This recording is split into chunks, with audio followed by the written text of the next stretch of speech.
Secunderabad GHMC పరిధిలో అక్రమ నిర్మాణాలకు అడ్డు అదుపు లేకుండా పోతుంది. రాజకీయ నేతల అధికారుల అండదండలతో అక్రమార్కులు రెచ్చిపోతున్నారని స్థానికులు ఆరోపిస్తున్నారు. నిబంధనలకు విరుద్ధంగా పుట్టగొడుగుల్లా బహుళ అంతస్తుల నిర్మాణంపై ప్రజలు ఆగ్రహం వ్యక్తం చేస్తున్నారు. అధికారులకు ఎన్నిసార్లు ఫిర్యాదు చేసినా పట్టించుకోవడం లేదని తెలిపారు. అధిక ఫీజులు వసూలు చేస్తున్నారంటూ పల్లవి మోడల్ స్కూల్ యాజమాన్యంపై ఫిర్యాదులు వెల్లువెత్తుతున్నాయి.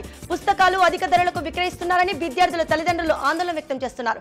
బుక్ స్టాల్ను ఏర్పాటు చేసి నయా దందా పాల్పడుతున్న నిర్వాహకులను ప్రశ్నించినందుకు తమపై కఠినంగా వ్యవహరిస్తున్నారని బాధిత తల్లిదండ్రులు తెలిపారు. స్కూల్ యాజమాన్యంపై సంబంధిత అధికారులు తగిన చర్యలు తీసుకోవాలని డిమాండ్ చేశారు. భువనగిరి పార్లమెంట్ కాంగ్రెస్ అభ్యర్థిగా చామల కిరణ్ కుమార్ రెడ్డికి ఇవ్వాలంటూ ఓయూ జేఏసీ డిమాండ్ చేసింది. ఓయూలో విద్యార్థుల సమీక్ష వేదికలో పాల్గొన్న ఓయూ జేఏసీ నేత నరేందర్ పవార్ గత 20 ఏళ్లుగా భువనగిరి కిరణ్ కుమార్ తో పాటు పార్టీ పరిస్థితులకు విశేషమైన కృషి చేస్తానని తెలిపారు. రాబోయే లోక్సభ ఎన్నికల్లో కాంగ్రెస్ పార్టీ గెలవడం చారిత్రాత్మక అవసరమని ఉమ్మడి ఆంధ్రప్రదేశ్ మాజీ ప్రధాన సమాచార కమిషనర్ డాక్టర్ వర్రె వెంకటేశ్వర్లు అన్నారు. రేవంత్ రెడ్డి ప్రభుత్వ నిర్ణయాలు రాష్ట్ర అభివృద్ధికి దోహదం చేస్తున్నాయని అన్నారు. ప్రభుత్వ పాలనలో పారదర్శకంగా ఉండేందుకు ఎలాంటి అవినీతికి ఆస్కారం లేకుండా ప్రజలకు స్వచ్ఛమైన పాలన అందించేందుకు సమాచార హక్కు చట్టం వచ్చిందని అన్నారు.